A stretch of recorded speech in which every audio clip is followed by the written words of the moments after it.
Hi there, and welcome back to the Energy Sector Heroes podcast. My name is Michelle Fraser, and every week I will speak with incredible people who share their lessons, experiences, and stories from their time spent in the energy sector.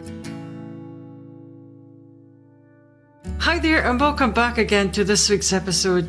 If you're new to the show, then please take a second to subscribe and even consider sharing the show with just one other person. This week I am joined by Nigel MacLean. Nigel is the Managing Director of Entuergy. Nigel, would you like to introduce yourself, please? Yeah, good afternoon. And my name's Nigel MacLean. I own my own consultancy company called Entuergy. If you want to know what that does, it helps companies who are interested in large-scale or behind-the-meter energy transition projects. So if you need anything, just give me a call. Excellent. So I was just wondering, how did you get started off in the energy sector? I was very fortunate. I come from a small village in the west coast of Scotland, and when the Press and Journal was so gigantic, a young version of Nigel could hardly hold it open. There was an advertisement for trainee technicians with an American oil company called Amerada Hess. And I applied, and I was extremely fortunate in 1992 with another 4 guys to get basically an apprenticeship as an instrument technician, which was managed by an organisation called SCOTA, which I think has probably almost become a PITO now, actually, something like that. So that's how I got into the energy industry. Okay, you've had quite a diverse career, starting from a technician, which was the same as myself, actually. I started off as a technician as well. Did you find it hard to climb the career ladder? Good question. I think the answer was, when you work in energy, generally there's always some sort of downturn or stop or challenge. If you do a project, it gets finished and you have to find the next one, or if you work in production declines, or more often than not, the ownership or the operating model changes. It goes from staff to contract, or from high production to cost cutting or whatever. So it's never really standing still. So I guess ideally I would have liked an easy path, but when I finished my training program, there was a drop in the oil price, and I think it was 1997. And we were all made redundant. So it didn't matter how good an apprenticeship you'd had, the opportunity wasn't there. And all 5 of us went different ways. And I decided at that point that I wanted to go to university to get some higher levels of education, because I really liked working offshore. It suited a young man's lifestyle, but I could see that it was going to get difficult in later life. And there was jobs I wanted to do that weren't just working offshore. I wanted to go to that special place called the office and wear a shirt and things like that. So was it quite a big decision to decide to not pursue other avenues of work and to go back to university? Yeah, so it's a combination of a few things. So I had a lot of friends when I was on my 2 weeks off that were at university because I had gone to this apprenticeship path. So when I was not working offshore, I was socializing with these people. So breaking into that seemed like a natural step, right? I didn't come from a family so I had nobody in my family had gone to university before, and there was huge encouragement to get an apprenticeship, and that'll be you for life, which was true. So in my early 20s in 1997, when I got into the University of Edinburgh, I think the difficult decision was, I'm going to have to pay for all of this myself. Now, I was incredibly fortunate because I didn't really know how much it was going to cost. If I did, I probably wouldn't have done it. But I ended up getting plenty ad hoc work offshore in the Christmas, Easter, and very long summer holidays. So I earned enough, not to live, buy cars and houses, but I had plenty of money to be a student at the time. So I managed to balance working offshore and being a full-time student to actually get through that process. And then, fortunately, when I finished, I got a job in Aberdeen onshore, which it wasn't easy, but again, it seemed a natural step. That's what I was going to ask you. How did you find it coming out after university to get your first job? Because it's quite hard for everybody. Yeah, so I didn't really think about this at the time. So I was a very inexperienced instrument technician. So I'd done a 5-year apprenticeship, which was excellent, but I was then 3 or 4 years behind everyone, my peer group who had gone to work after that. And I was an old graduate, so I started university when I was 22. So it's like 25, 26. So I had missed the boat in terms of that young graduate piece. So I actually found it very difficult. But fortunately, I was very lucky to have been recognised by who is now quite a famous upstream oil and gas gentleman called Bob Keeler. He was the asset manager, production manager at Amerada Hess at the time, and he gave me an opportunity to work in Aberdeen, which I was hugely and still am very grateful for.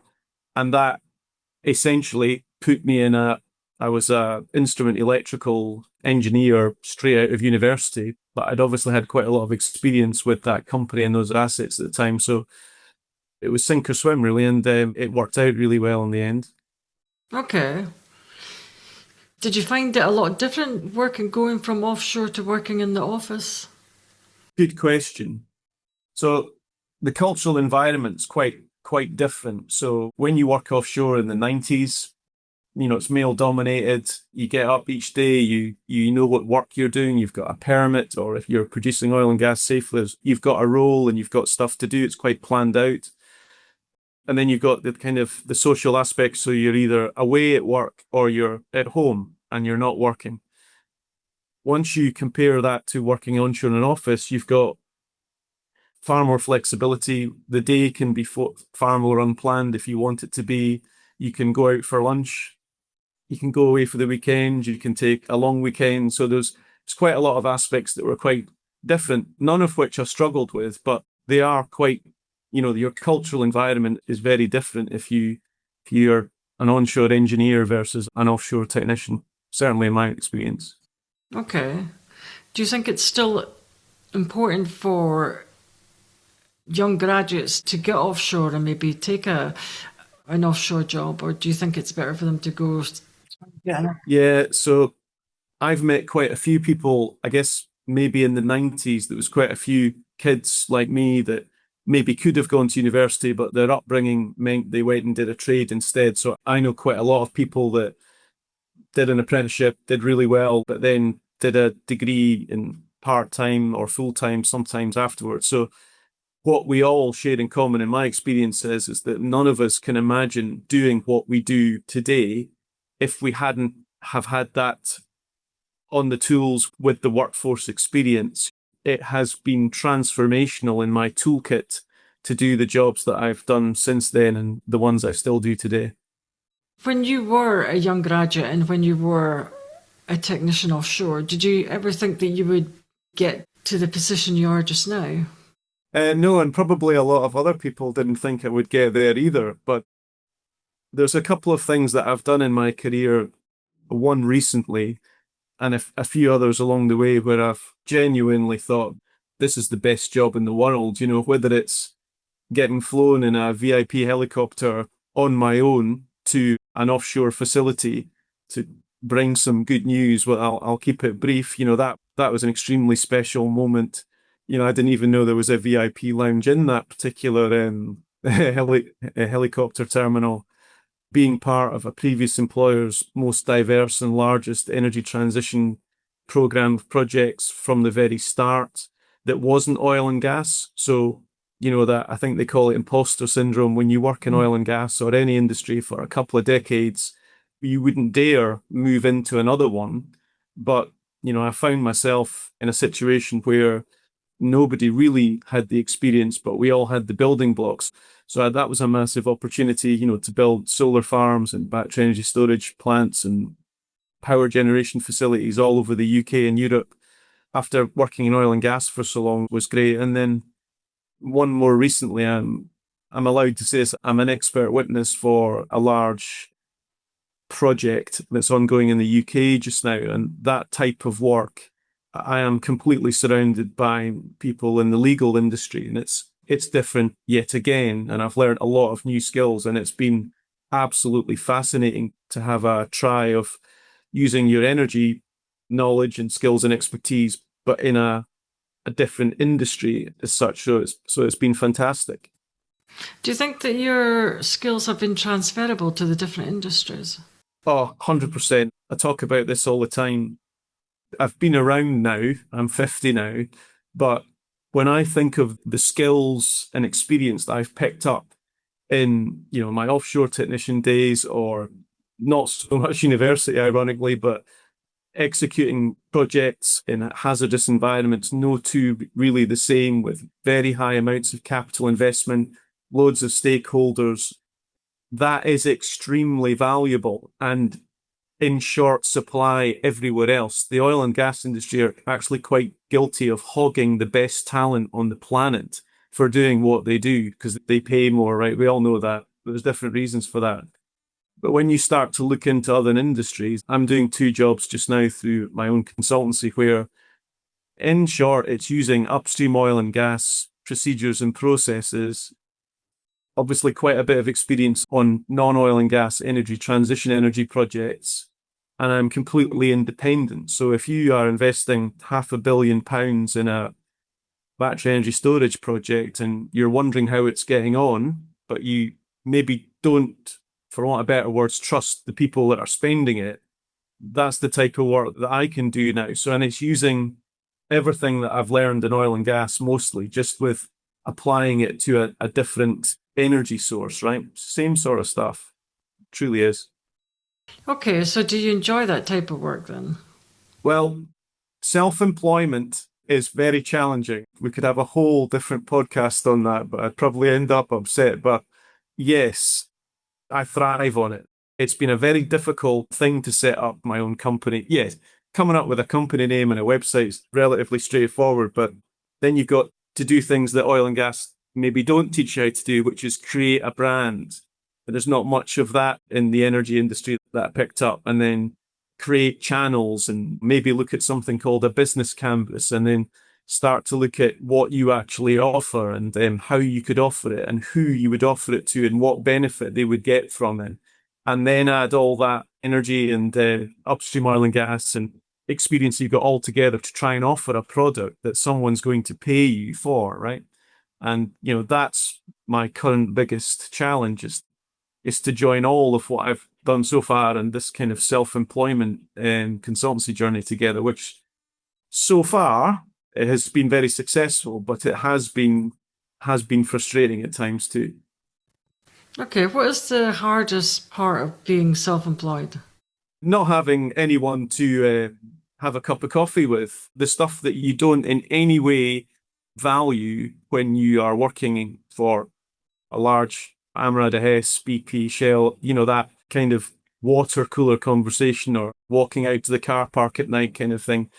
Self-employment, you can't really talk to your client about these sorts of things. There's a line that you don't cross. Hopefully you can, but ultimately you're providing a service. So, but on the flip side, I've managed to collaborate with a few people that I work in the same sort of pool as, but also that I don't work in any way in any form of competition at all with, and they've been absolutely fantastically supportive, and I'd like to think it was mutual. Okay, do you think that being self-employed, you do have a different type of relationship with your client than you would do if you were a staff person? Yeah, I've always respected my employer and I've behaved with that badge, whatever it was, on my chest. So tried to be as collaborative, as supportive, as fair and reasonable as everyone would hope that employer would be. And I had no problem with that. And that's been quite easy to do for myself because my plan isn't just to work on my own forever. In fact, I'm just on the edge of probably having to recruit somebody, which I've never recruited somebody for myself, for my own organization before. So that's quite exciting but daunting, but it's been okay. Okay, but that's a big achievement that not only just started up your own company, but you're now in the position where you're able to grow it. How did you manage to grow your business to that? Good question. When you're new to this, I've got a CRM system. So, I'm trying to manage the opportunities, the pipeline of different things that I've got. And I have to work those all the time. I don't just pick the job that I really want to do. There may be a range of opportunities. and I need to try and nurture them all to the stage where I find out if the customer wants to go ahead, do some of it, or more often than not, wait for something. I'm not sure what that is. But then you can have another customer that maybe just phones you up like one this week and wants you to start immediately.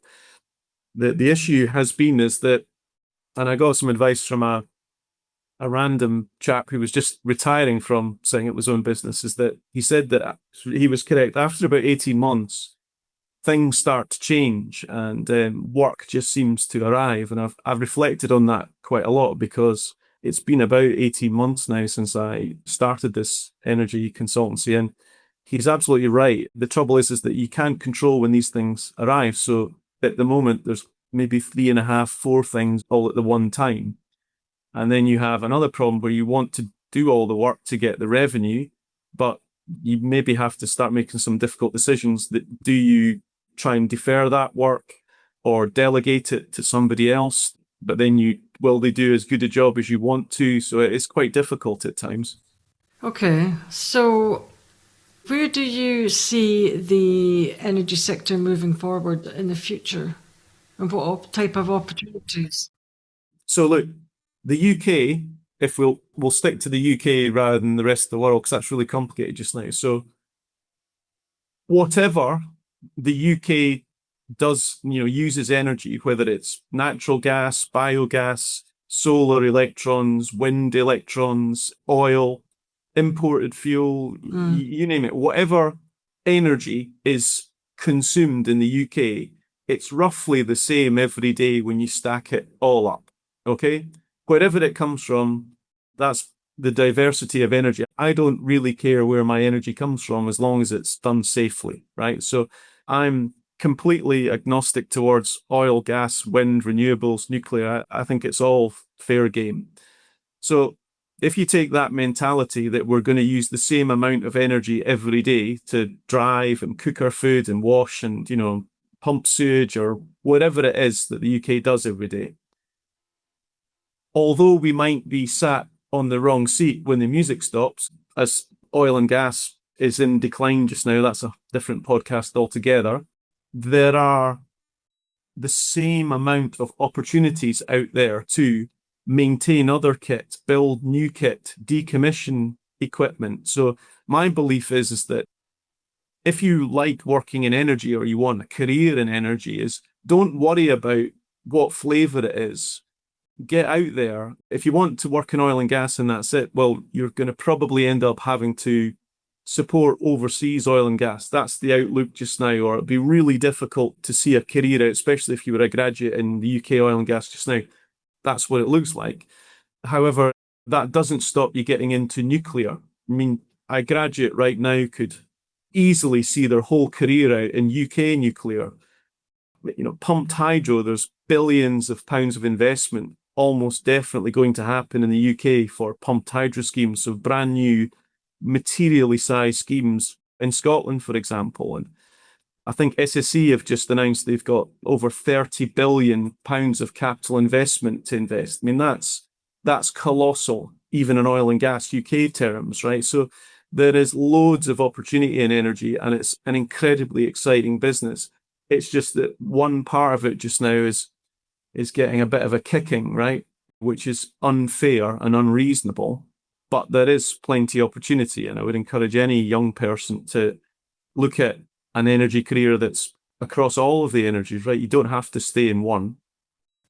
I just wondered, do you think that a new graduate's career would exist in when, transitioning into different energy sectors? Yeah, definitely. Yeah. So all of the consultancy companies, so Wood or whatever it's called now is a good example. So Wood are, a brand that was developed, or Wood Group was a brand that was hugely developed, transformed by UK oil and gas, probably from the 60s, 70s, right up till now. And that's what they're famous for, right? Particularly in the UK, but they're all over the world, right? And under different brand names doing the same sort of stuff. But they've got capability to support energy transition projects. They're not really famous for that, but I know that they're involved in a whole load of diverse energy projects in the UK and overseas doing different things, because they're a project organization that just specializes in energy, which there was a boom for oil and gas. And there's more and more and more of those companies, the large consultancy companies like, for example, Arup. So when you're ARUP, when you're in oil and gas, Arup's not a big brand, but as soon as you step out of that, they're very popular to do stuff like rail and energy and different type of utility work. So the oil and gas industry or the energy industry can give you the most refined project management, large capital project, very organized and well governed and well controlled project experience. You can build a Holiday Inn with that. You can build a new business with that. You can build an oil platform with that, or a package in a nuclear site, energy from waste project, or those basic skills and experience in that energy environment. You can move within energy or actually into utilities or another sector with those basic skills. They're very valuable. Okay. But it goes back to saying that whether your skills are going to be transferable, because there is still a lot of companies that think are quite resistant to hire people from one industry to another industry.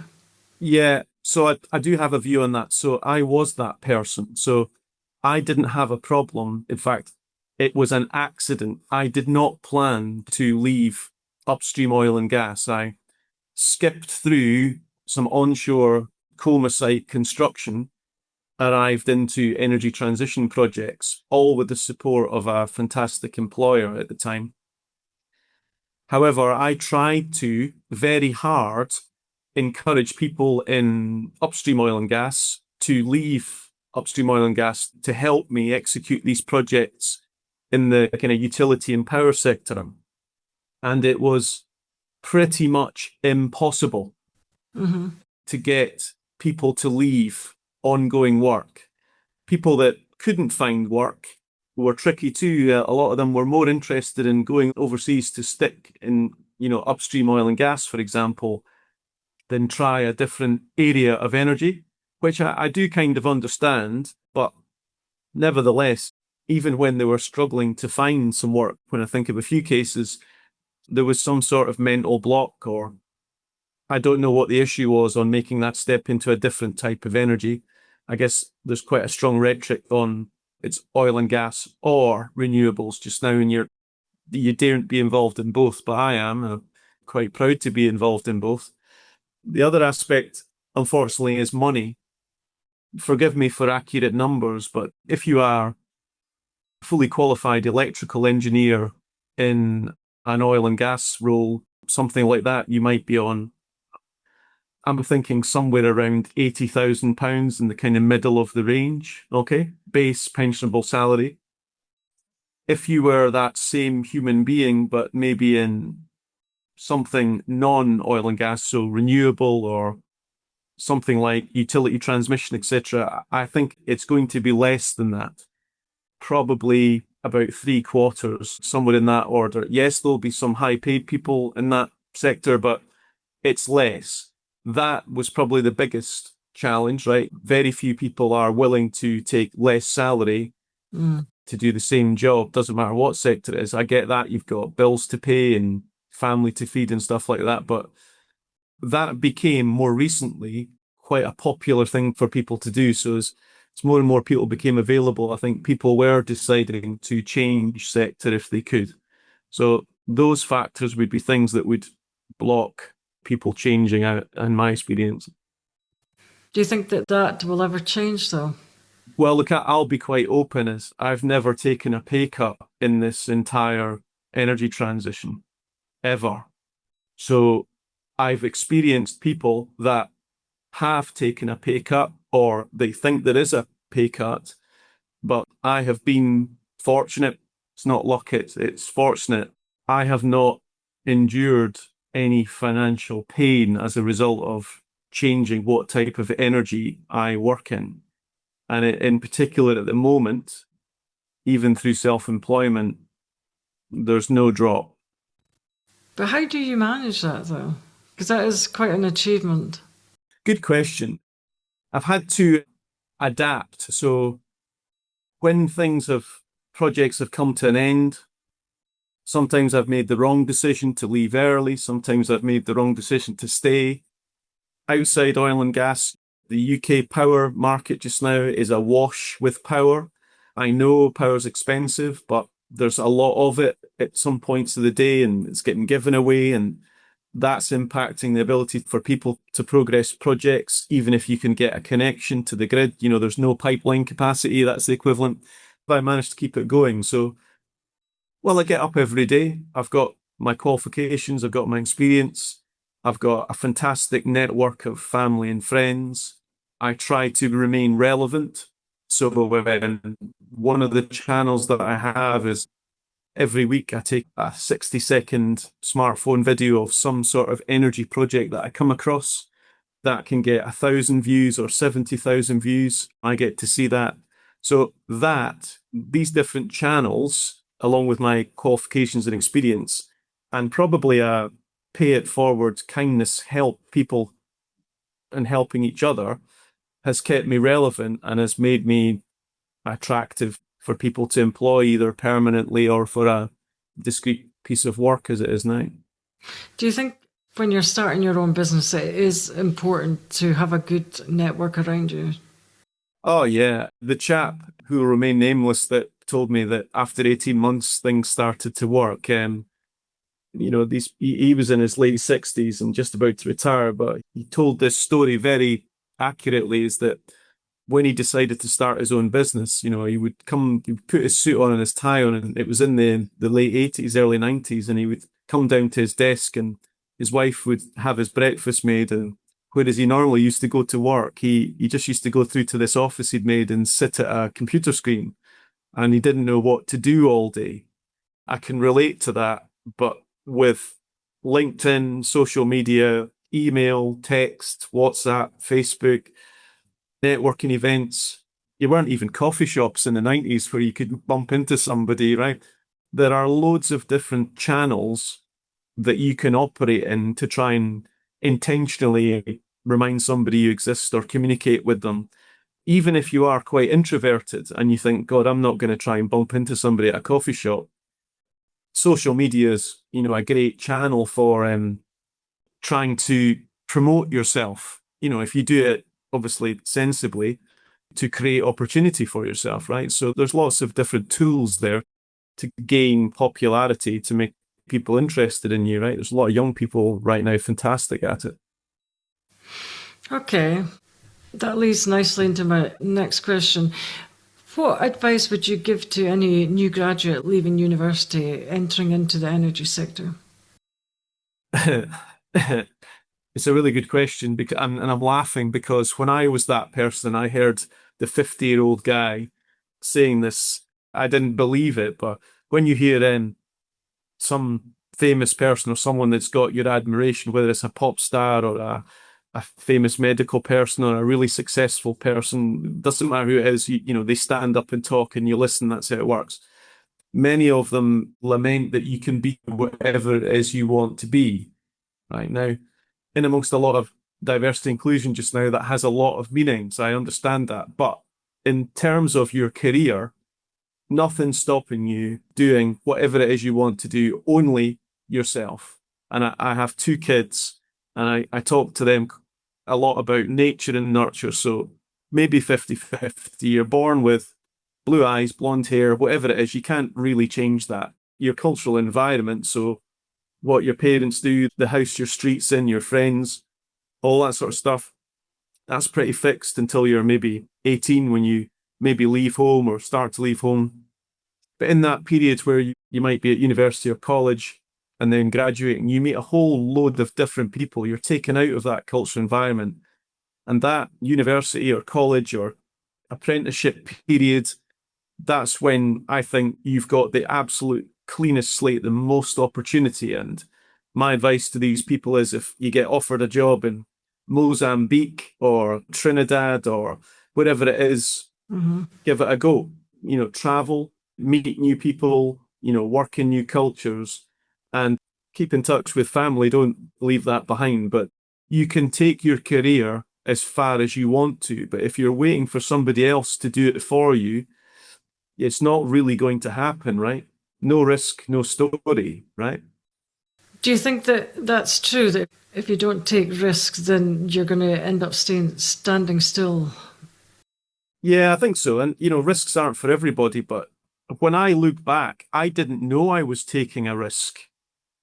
I hadn't really thought it through. I was 22 years old when I finished my apprenticeship, maybe 21, 22, and I'd spent 5 years investing in this apprenticeship to be a fully trained and competent instrument technician. And I really, really liked every bit about that whole course, but I had a desire to go to university. I still don't know what was driving that, but I think I was just, as I said earlier on in this interview, is that my cultural environment when I wasn't offshore was with students. I had a girlfriend at the time and friends all in Edinburgh, and that's where I wanted to be. That's what was driving me. And I didn't really think of the risk of quitting my career to go back to school, as my father told me. I didn't really think through what the consequences might have been because I was so young. There wasn't any. I didn't have a wife or a family or a house or, financial commitments or loans or anything. It was just me at the time. So I didn't really worry too much, and I wasn't relying on my parents. I didn't even think it through, to be honest. So use that freedom that you have when you're a graduate to try things, right? I don't know if graduates now have the concerns that maybe I didn't have, but I'd hope not. I'm going to end the interview there on that very positive note. That's all the questions I have today. I would like to thank Nigel for your time. That brings us to the end of another episode. Thanks for listening and see you next week.